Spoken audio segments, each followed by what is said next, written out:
এবং বিএনপির হুঙ্কার দেখতে পাচ্ছি, বিএনপির হুঙ্কার দেখতে পাচ্ছি ক্ষমতায় আসার আগেই। হুঙ্কার আরো অনেকেরই দেখতে পাচ্ছেন। হুঙ্কার যে ছাত্রটা বিশ্ববিদ্যালয়ের হলে ছিল, সেই ছাত্রটা মানে বিশ্ববিদ্যালয়ের হল থেকে বের হয়ে গিয়ে এখন এত বেশি পাওয়ার দেখাচ্ছে বিভিন্ন জায়গায়, এই চিত্রটাও তো দেখেছেন। কারণ তার মানে হলো তার পাওয়ার তো রক্তে কিনা, সাইদ আব্দুল্লাহ তার পাওয়ার তো রক্তে কেনা। তো আপনার কি মনে হয় যে পাওয়ার, বিএনপির পাওয়ারটা তো উড়ে এসে জুড়ে বসা?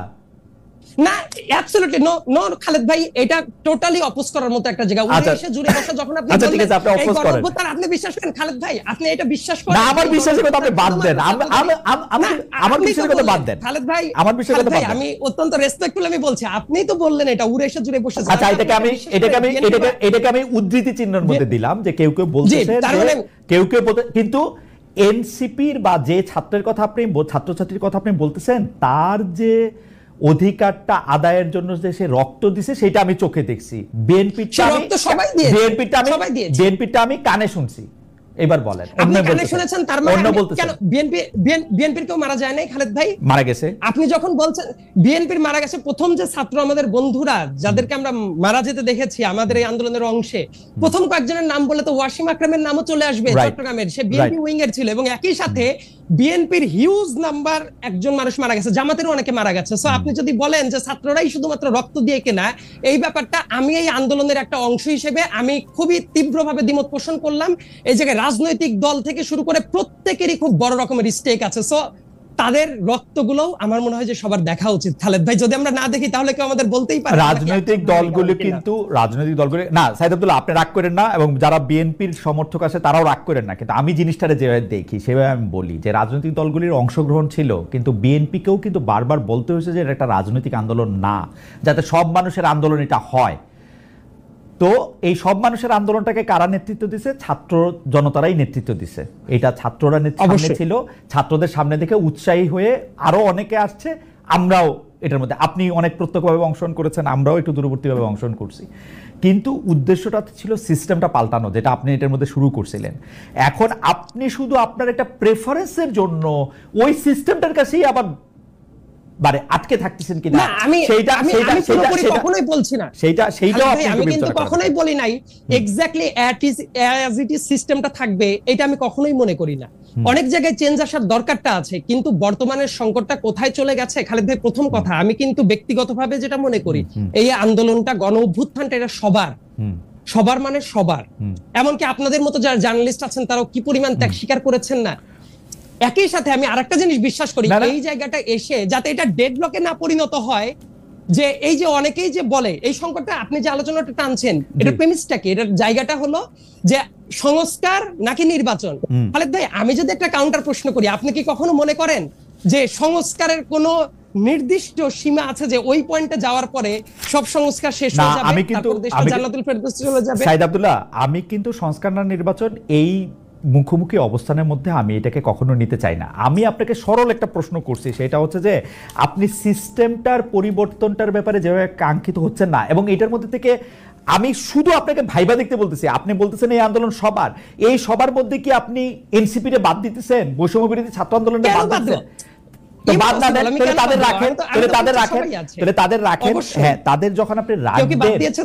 তাদের যখন রাখবেন তখন তাদের কথাটা শোনার জায়গাটাও তো আপনার রাখতে হবে না? অবশ্যই সবাই তো মতামত দিবে, আমি যেটা বিলিভ করি, হ্যাঁ অবশ্যই সবার মতামতটা থাকা উচিত, এবং সব মতামতের পর ভিত্তি করে আমরা বোধহয় একটা গ্রাউন্ডে চলে আসতে পারি। ইয়েস, সবাই সব পয়েন্টে একমত হবে না, আমি এখনো ততটা নৈরাশ্যবাদী না যে সবাই মোটামুটি কিছু পয়েন্টে একমত হবে, এটা আমি অবিশ্বাস করি। আমি সরাসরি জিজ্ঞেস করি আপনার কাছে কি মনে হয় না যে বিএনপি সংস্কার সম্পর্কে একটা সাংঘাতিক রিজিড অবস্থানে নিয়ে, এবং দুই, এই আন্দোলনের ভাগাভাগি জায়গায়, মানে বিএনপির এটা স্বীকার করতে অসুবিধা কোথায় যে বৈষম্য বিরোধী ছাত্র আন্দোলনের ছাত্রদের নেতৃত্বে শেখ হাসিনাকে এখান থেকে সরাইতে হয়েছে, এখানে কার কি কৃতিত্ব ছিল সেগুলি বলার দরকার তো বিএনপির নাই, নাকি আছে? আপনি কি মনে করেন ওই কৃতিত্বটাও বিএনপি নিতে হবে?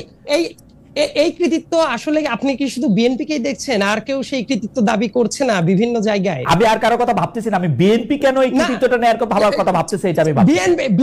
বিএনপি কখনোই বলেছে যে বিএনপি একক কৃতিত্ব নিচ্ছে, অথবা বিএনপি কখনো বলছে যে আমরাই লিড দিয়েছি? এই দুইটা বাক্য খালেদ ভাই কোথাও বলেছে বিএনপির কেন্দ্রীয়? কাছাকাছি, প্রায় কাছাকাছি কথা বলেছে। না, কিন্তু তারা বলেছেন যে বিএনপি না থাকলে নাকি এই আন্দোলন হইতোই না। সেটা প্র্যাকটিক্যাল কারণ, সেটার ভিন্ন অনেক আলোচনা থাকতে পারে, সেই আর্গুমেন্টে আমিই যেতে পারি। কিন্তু খালেদ ভাই, আমি আপনার কথাটাকেই ধরে আমি বলছি, বিএনপির কেন্দ্রস্থানীয় কেউ কি এই দাবি করেছে যে বিএনপির নেতৃত্বে এই আন্দোলন হয়েছে? একটা যদি উদাহরণ আমি পাই তাহলে মনে করবো আপনি যে পয়েন্টটা তুলেছেন না, এরকম বিএনপির নেতৃত্বে আন্দোলন হয়েছে সেটা বলে নাই। বিএনপি যে দাবিটা করে বা আপনি যে দাবিটা করেন, আপনার দাবিটা আমার কাছে খুব সুন্দর লাগছে। সেইটা হচ্ছে যে আপনি বলেন যে একটা জায়গাকে অনেকবার আঘাত করা হলো, 100টা আঘাত করা হলো, 100তম আঘাতে গিয়ে ওইটা ভেঙে পড়লো, তাহলে কি আপনি 100তম আঘাতের কৃতিত্ব দিলেন কিনা? তো সেটা হচ্ছে যে বিল্ডিং এর জন্য ঠিক, এই আন্দোলনের জন্য ঠিক না। এই আন্দোলনটাকে আমি ফুটবল খেলার মাঠের সাথে তুলনা করতে পারি, যেখানে মধ্যে হচ্ছে সারা মাঠ অনেক খেলা হলো, গোল দিল হচ্ছে তাজনুবা জাবিন। আমি তাজনুবা জাবিনকে স্কোরার বলবো, আপনাকে না, আনফরচুনেটলি। আপনি স্কোরার বলবেন, কিন্তু কোনোদিন কি খালেদ ভাই এইটা বলে যে যে স্কোর করেছে সেই একমাত্র ক্রেডিট দাবি দেয়? হ্যাঁ, অনেকটাই বলে। হেডলাইনটা স্মরণ করেন, মেসির গোলে হারালো অমুক তমুককে। সেটা হেডলাইন, কিন্তু সবসময় কি এটা হয় খালেদ ভাই? বেশিরভাগ সময় হয়। বেশিরভাগ সময় না। আপনি ফুটবল খেলার কথা বলেন, ফুটবল আমারও অনেক প্রিয় খেলা, কিন্তু আপনি যখন চিন্তা করবেন যে একজন স্ট্রাইকার গোল দিল, শুধুমাত্র সেই জিতিয়ে নিয়ে আসলো, এই জায়গাটা বোধ হয় যে ফুটবল খেলা আমার কাছে মনে হয় যে তাদের কৃতিত্বটাকে নিয়ে ভাগাভাগি করতে যাওয়াটাই এইটা বাংলাদেশের রাজনীতিতে একটা আনফরচুনেট জায়গা হয়েছে। তাদের কৃতিত্ব তাদের জায়গায় দেওয়া দরকার ছিল। এবং একটা কথা বলি খালেদ ভাই, আমার পার্সোনাল অপিনিয়নটা বলি, আমার মনে হয় যে তাহলে আপনি একটু খুশি হবেন। জি, যারা আন্দোলন করেছে আমরা তো সবাই সহযোদ্ধা মানুষ, এবং আমি দৃঢ়ভাবে বিশ্বাস করি এই আন্দোলনটা যখন থেকে শুরু হয়েছে, এই যে বৈষম্য বিরোধী ছাত্ররা যারা ছিল তারা নেতৃত্বস্থানীয় জায়গায় ছিল, এইটা কেউ অস্বীকার করা কারো জন্যই কখনোই উচিত হবে না।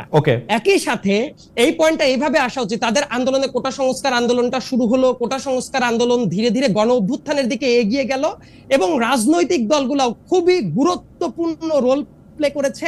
মানে ছাত্রদের স্টেকও থাকবে, রাজনৈতিক দলগুলোকেও আপনি একদম নালিফাই করে দিবেন, সেটাও একটা নালিফাই। আমার মনে হয় যে নালিফাই প্রশ্নটা কোথা থেকে আসলো এটা আমি বুঝতে পারতেছি না। সাইদ আব্দুল্লাহ, আমরা আবার আসি আপনার কাছে। অনেকেই এই কথাও বলে যে রাজনৈতিক দলগুলো কিছু ছিল না, রাজনৈতিক দলগুলো এই কথা বহু মানুষ বলে, রাজনৈতিক দলগুলো কিছু ছিল না। আমি কিন্তু উল্টাটা দেখি সাইদ আব্দুল্লাহ, আপনি এটা একটু বিবেচনা করে দেখবেন। আপনি দেখবেন বিএনপির লোকেরা বলে মানে কি করলে জানি কে ভেসে যাবে। বিএনপির লোকেরা বলে দৌড়ানি দিলে বঙ্গোপসাগরে গিয়ে পড়বে। আরেকজন বলে, এরকম রেটরিক কি শুধু বিএনপির লোকজন বলছে, অন্য কেউই বলছে না? সংস্কার প্রস্তাব না মানলে সেই প্রস্তাবটা কোরআন শরীফেরই বিরোধিতা করা হবে, এমন কথা কেউ বলে না? হ্যাঁ, এগুলিও বলে। আবার এনসিপিরও অনেকে এমন কথাবার্তা বলে যেটা রাজনৈতিক দলকে, যেমন দুই একটা বলেন তো আমার যেমন শেষ করে আমি আপনাকে ওকে সাইদ আব্দুল্লাহ আসতেছি আপনার কাছে। ডক্টর জামিন, আমিও আপনার সাথেও আমি একটু গুচ্ছ প্রশ্নের আকারে কিছু প্রশ্ন করতে চাই। প্রশ্নটা হচ্ছে যে এনসিপি বা আপনারা এটা মনে করেন কিনা যে এই সরকার জুলাই সনদ নাও করতে পারে? ধন্যবাদ খালেদ ভাই, আমার সহ আলোচক এবং দর্শক যারা দেখছেন সবাইকে শুভেচ্ছা। না, এখন পর্যন্ত আমরা এরকম কোনো কিছু মনে করি না, কারণ এটার কথা অধ্যাপক রিয়াদ স্যার যতবারই গণমাধ্যমের সামনে আসে, যতবারই ওনার বক্তব্য হয়, যতবারই জাতীয় ঐক্যমত্য কমিশনের সাথে রাজনৈতিক দলগুলো বসার পর উনি প্রেসকে ব্রিফ করেন, সব সময় জুলাই সনদের প্রতি গুরুত্ব দেন। এবং জুলাই সনদ এমন একটা বা চার্টার, এটা এমন একটা বেস হবে যেটার উপর এই যে আমরা গণতান্ত্রিক ট্রান্সফরমেশন বলি বা ফ্যাসিবাদ থেকে গণতন্ত্রের দিকে যাত্রা বলি, যেটাই বলি, এই পথটার একটা দিক নির্দেশনা থাকবে বা একটা বেস তৈরি করে দিবে। সো এখন পর্যন্ত, আজকের পর্যন্ত আমার কাছে এই আশঙ্কা মনে হয় না। আমি মনে করি যে সব দলকে আস্থায় নিয়ে এটা সম্ভব হবে। এনসিপি মনে করতেছে যে সরকার জুলাই সনদ করবে। আমার কাছে কারণ হচ্ছে প্রথম দফার আলোচনা হয়েছে গতকাল থেকে আবার সেকেন্ড দফার আলোচনা শুরু হয়েছে এবং এটা খুব আমি বলবো যে গুরুত্বের সাথে এখন পর্যন্ত সব দল দেখছে এবং জাতীয় ঐক্যমত্য কমিশনও দেখছে। কারণ আমাদের এই গণ অভ্যুত্থান পরবর্তী সময়টা আসলে মানে অনেক রক্তক্ষরণের উপর দাঁড়িয়ে শহীদরা তাকিয়ে আছে। ঠিক আছে, কারণটা নিয়ে আমরা আসতেছি। তো সরকার জুলাই সনদ করবে, জুলাই সনদের ক্ষেত্রে আপনারা একটা জুলাই সনদের ড্রাফট করেছেন, সরকার কি সেই ড্রাফটটাই রাখবে নাকি কোনো চেঞ্জ করবে?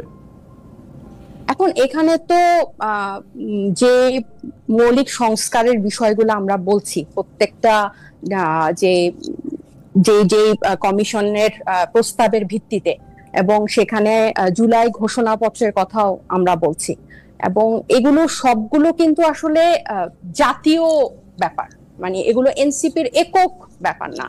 জুলাই ঘোষণাপত্র যেটা 31শে ডিসেম্বর আমরা দিতে চেয়েছিলাম সব পক্ষের কে সাথে নিয়ে, মানে ফ্যাসিবাদ বিরোধী গণ অভ্যুত্থানের সব পক্ষকে সাথে নিয়ে, সেটা কিন্তু তখন সরকার নিজেরাই পরবর্তীতে বললো যে এটাই তারা দায়িত্ব নিয়ে এটা করবে। তো 15 কর্মদিবস অনেক পার হয়ে গেছে, ওটা হয় নাই। যাই হোক, যেভাবেই হোক, এখন তারা এটাকে জুলাই সনদে অন্তর্ভুক্ত করবে। সো এটা কিন্তু সব পক্ষের জন্য, শুধুমাত্র তো এনসিপির লোকজনই গণ অভ্যুত্থানে অংশ নেয় নাই, যে ফেসবুকে লিখেছে, যে যেভাবেই অংশগ্রহণ করেছে, এটা সবার জন্যই আমরা এটার একটা ঘোষণাপত্র বা এটার একটা দালিলিক ফ্রেমওয়ার্ক চাই। তো এটা আমার কাছে মনে হয়। আর এর জি শেষ করেন আপনি। আর হচ্ছে জুলাই সনদের মধ্যে যে যেই মৌলিক সংস্কারের বিষয়গুলো থাকবে, এবং সেই বিষয়গুলো অবশ্যই রাজনৈতিক সব পক্ষের ঐকমত্য হতে হবে। এবং আমি আরেকটা জিনিস এখানে মেনশন করতে চাই, আমরা একটু ছোট ছোট করে ডাক্তার সাহেব, আমরা একটু ছোট ছোট করে কথায় আসি। এই কথাটা বলি, রাজনৈতিক সব পক্ষ, মানে ইউজুয়ালি কি হয় যে রাজনৈতিক দলগুলোই এরকম পুরো দেশের বড় বড় সিদ্ধান্তগুলো নিয়ে থাকে, বা সংবিধান কেন্দ্রিক হোক বা হচ্ছে যে কোনো আইন, রাষ্ট্র কাঠামোর পরিবর্তন কিভাবে হবে, সব সিদ্ধান্ত। কিন্তু এই গণ অভ্যুত্থানটা কিন্তু এই রাজনৈতিক দলগুলোর কারণেই হয় নাই, বরং সাধারণ মানুষ এইটাতে অংশগ্রহণ করার কারণে, সাধারণ মানুষের নেতৃত্বে কিন্তু রাজনৈতিক দলগুলো গণ অভ্যুত্থানে অংশ নিয়েছে। তো এই গণ অভ্যুত্থানের অনেক বড় একটা হকদার বা অংশীদার হচ্ছে অরাজনৈতিক একটা অংশ। তো রাজনৈতিক দলগুলো যদি ঐক্যমতে পৌঁছাতে না পারে, তাহলে আমাদের মতে এটা অরাজনৈতিক বা এই সাধারণ জনগোষ্ঠীর কাছে কিন্তু চাওয়া উচিত যে একদম প্রিসাইসলি আপনারা এই ব্যাপারে কি চান। যাবেন, আমরা নানা দিকে মানে নিশ্চয়ই যাব। আমি যেটা বলতে চাইতেছি হচ্ছে যে জুলাই সনদের মধ্যে আপনাদের লিখিত কিছু প্রস্তাবনা আছে, আপনারা একটা জুলাই ঘোষণা দিতে চেয়েছিলেন, সেই জুলাই ঘোষণাটা সরকারের কাছে আসে। আপনি বলছেন যে জুলাই সনদে সেটা অন্তর্ভুক্ত হবে, সরকার যেগুলিকে সংস্কার মনে করতেছে ঐক্যমত্য কমিশন সেগুলি থাকতে হবে। দ্বিতীয় তৃতীয় যেটা আপনি বলতেছেন রাজনৈতিক পক্ষগুলি ঐক্যমত্যর মধ্যে থাকতে হবে। তো রাজনৈতিক পক্ষগুলি কারা, মানে এনসিপি, বিএনপি, রাজনৈতিক পক্ষগুলি একমত না হলে কি হবে সেটা আমি পরে আসতেছি। আমি যদি ধরে নেই এনসিপিও আসে এর মধ্যে, তাই না, রাজনৈতিক পক্ষ হিসাবে। তো এনসিপি কি এই জুলাই সনদটা মেনে নিবে কোনো একটা পরীক্ষার উপর ভিত্তি করে, নাকি এই জিনিসগুলি থাকতেই হবে এরকম কোনো একটা জায়গার মধ্যে থেকে আসে যে এই 5টা পয়েন্ট থাকতে হবে, আমরা যেরকম 5টা দফা দেই, 7টা দফা দেই? অর্থাৎ এনসিপির কোনো নির্দিষ্ট প্রেসক্রাইবড একটা কিছু আছে কিনা জুলাই সনদের জন্য?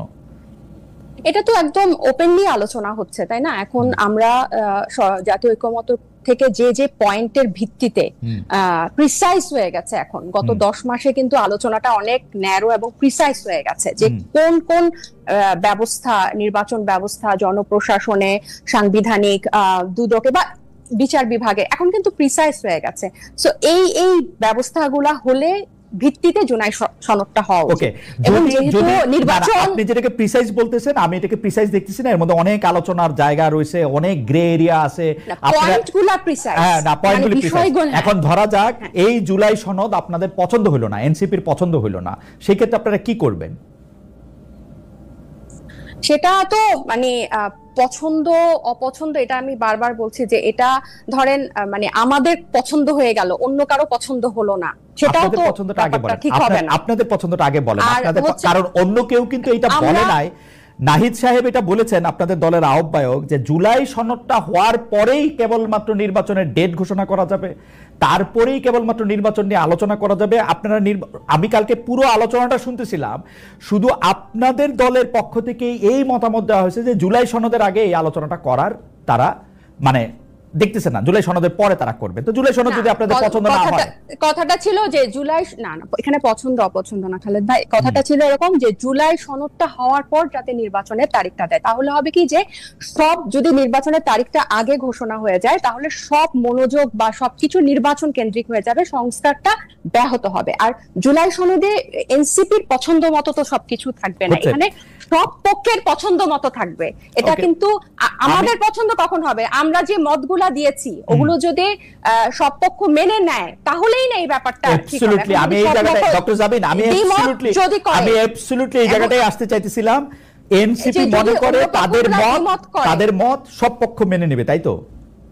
না না না, এটা হচ্ছে কথাটা ঘোরানো। আমাদের হচ্ছে যেই প্রস্তাবগুলো আছে, আমি যদি আপনি তো প্রত্যেকটা আলাদা আলাদা করে যদি আপনি দেখেন যে আমার ধরে নিলাম আমি এনসিসির ব্যাপারে, জাতীয় সাংবিধানিক কাউন্সিল, এটার ব্যাপারে কি হবে, বা হচ্ছে উচ্চ কক্ষে কি হবে, নারী আসনে কি হবে এবং কেন হবে, সবচেয়ে ইম্পর্টেন্ট নির্বাচন ব্যবস্থাটা গণতান্ত্রিক হওয়ার জন্য নির্বাচন ব্যবস্থা বা নির্বাচন কমিশনটা কি কি সংস্কারের কথা আছে, কি প্রস্তাবে আছে, এগুলোতে হলে হবে কি যে এটা তো শুধু এনসিপির পছন্দ মতো হবে না। আপনি দেখেন এনসিপি যে সংস্কার গুলোতে একমত প্রকাশ করছে বা যে ধরনের সুপারিশ দিচ্ছে, এগুলোতে একটা গণতান্ত্রিক নির্বাচন ব্যবস্থা, একটা গণতান্ত্রিক রাষ্ট্র কাঠামোর পক্ষে।